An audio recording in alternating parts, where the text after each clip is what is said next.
ang tanan diya. Kamusta na mo? Kamusta? Gusto mo makadungog ha? Kamusta ang first district? Sabak mo! Ang second district!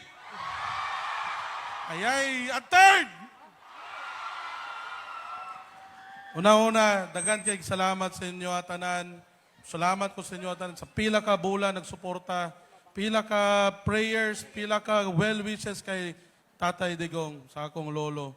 Ako dahil si Omar, ako yung pinakauna nga po. So wait lang ha. Gusto lang ko mo hatag sa inyo core memory sa akong lolo.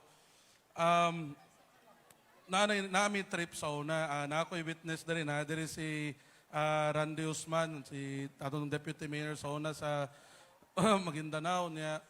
Naguban mi sa isa ka trip, gingnan ko niya. Gingnan ko niya muuban ko, which is first time na kami lang duwa. Ikwento lang na ako ha.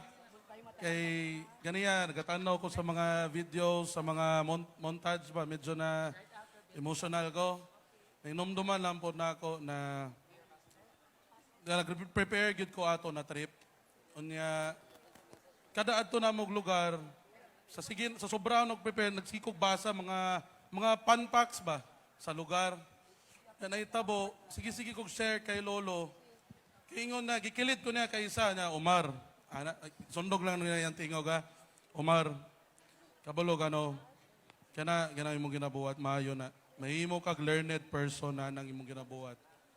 Tungod sa pag-ingon niya na sa kuha, na-inspire yun ko na magsigig basa, magsigig dool sa mga tao. Gusto na ko may balaan tanan. Gamay lang kayo na storya. Na-inspire niya akong tibukin na buhay akong pagkatao. Karon makakita ko sa inyo at tanan. Kamu tanan, na-inspire po kay Tatay Digong. Pareha tanan na gusto na nato sa muuli. Tama ba ko, Ana? Kinanglan ni bring home na yun siya. Kinanglan mahuman na ni. Tama ba ko? Unsa atong gusto, i-bring home na ba si PRD?